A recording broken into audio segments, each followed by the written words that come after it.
আল্লাহর হাবিবের রওজা শরীফ দেখে আমি সহ্য করতে পারি না রে আবু বকর, বিদায় দাও, আমি চলে যাব।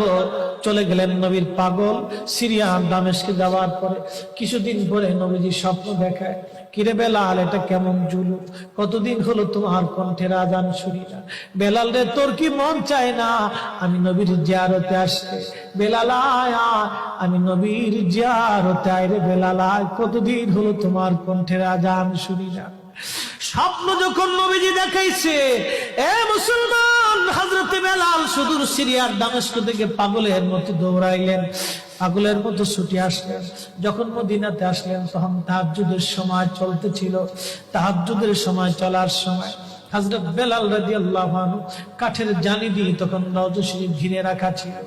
ওই জালির পাশে বসে বসে জালির সঙ্গে মাথা ঠেকাইয়া নবীর পাগল বসে বসে গুনগুন গুনগুন করে কাঁদে আর বলে, হুজুর, আপনি আসতে বলেছিলেন, গোলাম এসে হাজির হয়েছে। নবী গো, আজান দিতে বলেছেন, আমি আজান দিলে আপনি আগে নামাজ আসতেন, এখন আজান দিলে কি নবী আপনি নামাজে আসবেন? হুজুর, এখন আজান দিলে কি আপনি নবী নামাজে আসবেন? নতুন মুয়াজ্জিন আসছে আজান দেওয়ার জন্য, এসে দেখে নবীর মুয়াজ্জিন বেলাল কাঁদে। ডাক দেখে মদিনাবাসী, শুনছো, নবীর মুয়াজ্জিন ফিরে এসেছে, বেলাল আসছে, বেলাল ফিরে আসছে। এই কথা শোনার পরে সব সাহাবী ঘর থেকে বের হয়ে দৌড়ায় এসে দেখে বেলাল কাঁদে। সাহাবীরা বলে, বেলাল আজান দাও, কতদিন হলো তোমার কণ্ঠের আজান শুনি না। বেলাল আজান দাও, কতদিন হলো আজান শুনি না রে বেলাল। বেলাল বলে, সাহাবীরা রে, আমি আজান দিলে কি নবী নামাজ আসবে বলো? সালমান ফারসি রাদিয়াল্লাহু আনহু ডাক দেখে, সাহাবীরা, আমাদের কথায় বেলাল আজান দিবে না, তোমরা যাও দেখো হাসান আর হুসাইন দুইজন ঘরের মধ্যে আসেন। ইমাম হাসান হুসাইন রাদিয়াল্লাহু আনহুমা যদি বলে তাহলে বেলাল অবশ্যই আজান দিবে। সালমান ফারসির পরামর্শে সাহাবীরা দৌড়ায় গেলেন। বর্তমান 7 নম্বর গেট বাবু সালাম বরাবর একটা মসজিদ আছে, মসজিদে আলী, এটাই ছিল হযরত ফাতেমা রাদিয়াল্লাহু আনহার বাড়ি। এই বাড়িতে দৌড়ে যাওয়ার পরে ইমাম হাসান হুসাইন রাদিয়াল্লাহু আনহুমা দুইজনকে নিয়ে আসা হলো। দুইজনকে নিয়ে আসার পরে হযরত ইমাম হাসানকে দেখতে আমার নবীর মতো দেখা যাইতো, চেহারাটা রাসূল করিমের চেহারার মতো ছিল। নাতি দৌহিত্র নানার চেহারা পেয়েছিলেন, ইমাম হুসাইনও নানার সুরত পেয়েছিলেন। দুই ভাই নানার সুরত পেয়েছিলেন। হযরতে বেলাল রওজা শরীফ থেকে উঠে হযরতে হাসানের বুকের মধ্যে মাথা ঠেকায় কাঁদতেছে, ইমাম হুসাইনের বুকের মধ্যে মাথা ঠেকায় কাঁদে। হযরতে ইমাম হাসান ডাক দেখে, নানার মুয়াজ্জিন, কতদিন হলো তোমার কণ্ঠে আজান শুনি না, যেই কণ্ঠ দিয়া নানার আজান শুনাইতা, যাও গো ওই কণ্ঠ দিয়ে আমাদেরকেও আজান শোনাইয়া যাও। যখন হযরতে বেলাল ইমাম হাসান এই কথা বললেন, হযরতে বেলাল দৌড়ায় গেলেন। যেই বনু নাজ্জার গোত্রের মহিলা সাহাবীর ছাদের উপরে দাঁড়ায় বেলাল আজান দিত। আবু দাউদের 519 নম্বর হাদিসের মধ্যে আসছে, প্রত্যেক ফজরের নামাজের সুবহ সাদিকের আগে বেলাল দাঁড়াইতেন। দাঁড়ায় আজানের আগে বলতেন, আল্লাহুম্মা ইন্নী আহমাদুকা ওয়া নাস্তাঈনুকা আলা কুরাইশিন ইউকিমু দীনাক।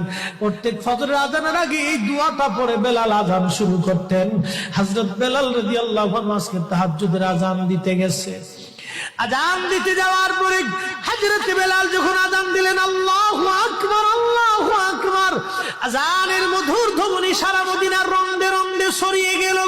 মদিনার ঘর থেকে সব সাহাবী বের হয়ে দৌড় মারছে। আবার যখন বলেন আল্লাহু আকবার, আল্লাহু আকবার, সব সাহাবী, মহিলা, বৃদ্ধ, বনিতা ঘর থেকে বের হয়ে দৌড় মারছে।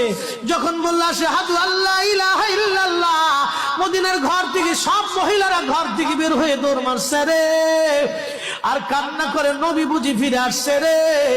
আবার যখন বলেন আশহাদু আল্লা ইলাহা ইল্লাল্লাহ, তখন মদিনার মানুষ কান্না করতেছিল, গুন গুন গুন গুন করে কান্না করে।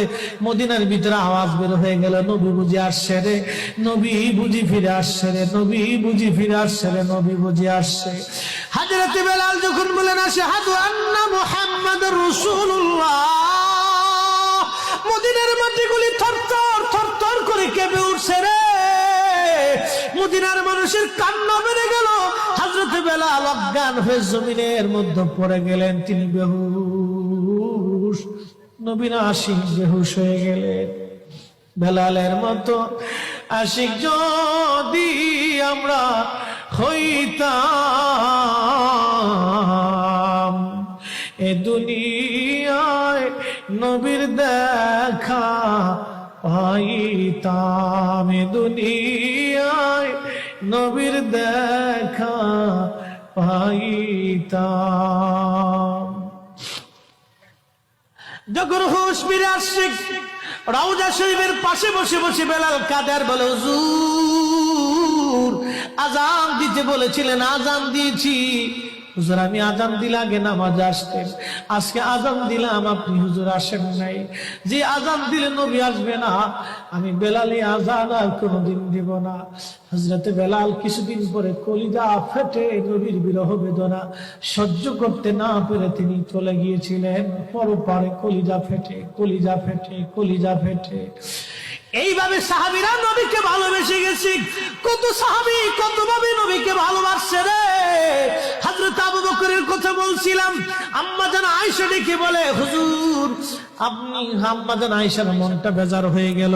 আল্লাহর নবী ডাক দিয়ে বলতেছিলেন, আয়েশা রে মনটা তোমার বেজার কেন হয়ে গেল? আম্মা জান বললেন, হুজুর দ্বীনের জন্য আমার আব্বা জান সব সম্পদগুলো বিলীন করে দিয়েছে, ভালোবেসে আপনার সঙ্গে আমার বিবাহ শাদী দিয়েছে। ইয়া রাসূলুল্লাহ ভাবছিলাম আপনি আমার আব্বা জানের কথা বলবেন, যে আকাশের তুল্য নেক আমার আব্বা জানের আমলনামায় আছে।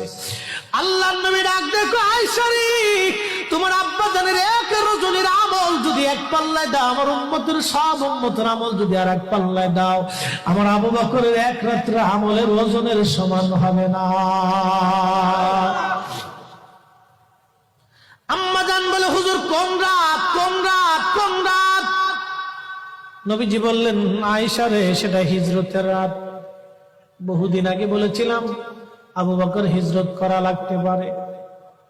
এই কথার জন্য হিজরতের রজনীতে আমি হযরত আলীকে ঘরের মধ্যে রেখে আমি যখন চলে আসলাম, হযরত আবু বকরের ঘরের দরজায় ছোট্ট করে টুকা দিয়ে বললাম, আবু বকর দরজা খোলো।